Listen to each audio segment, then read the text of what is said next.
Hey folks, we're back and oh dear. Relax, it's not a real Cyberman. Even if it was, a good bag of gold dust would take them out. Clogs the chest units, you know?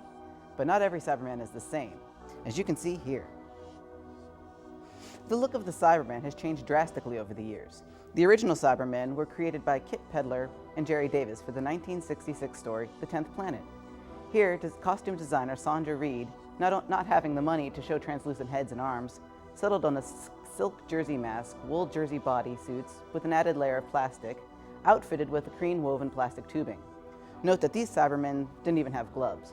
They simply didn't have the budget for them. Later, when the Cybermen returned to face Patrick Troughton, that's me, in the moon base and the tube of the Cybermen, Sandra had a little more money to play with, so she updated the designs.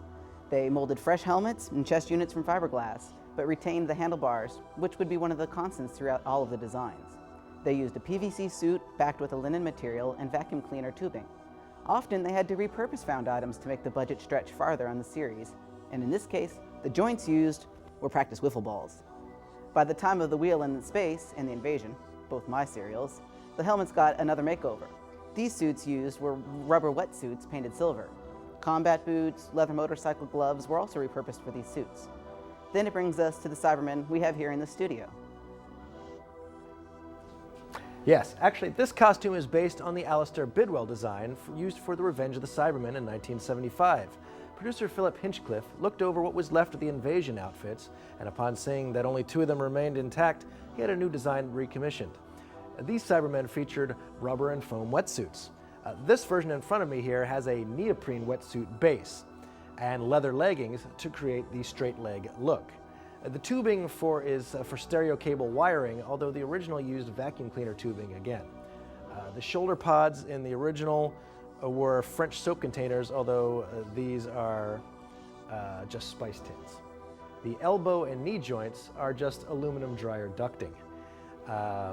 At the time, fiberglass chest units were made, featuring old TV circuitry in the panels and a small car headlight at the bottom. This recreation chest unit, as well as the belt, were made of thick L200 foam and a few plastic resin pieces. This was used to make it lightweight and easy to hang on the costume. The circuitry in this version is just pieces of an old 1/18 scale Chevy model kit and a sheet of waffle sandpaper for the mesh grille. The helmet is the fiberglass style, just like the original, and this Cyberman is the only design which incorporated the gun into the helmet. Pretty cool, huh? In the 1980s, costume designer Donna Collin gave the Cyberman an overhaul with a new fiberglass helmet design and shoulder and chest unit. The helmets now had connecting plastic tubes and a clear chin showing some of the actor's face beneath. The base of the costume was a pilot flight suit painted silver. Cricket gloves and ski boots were added and painted to match. Although minor modifications crept in, this design remained the same until basically the end of the classic series run. For the new series, however, designer Edward Thomas and Neil Gorton at Millennium FX came up with a new, yet retro design that retained the classic handlebars on the helmet. With a lot more money to play with, these Cybermen were approached in a similar fashion to Stormtrooper costume.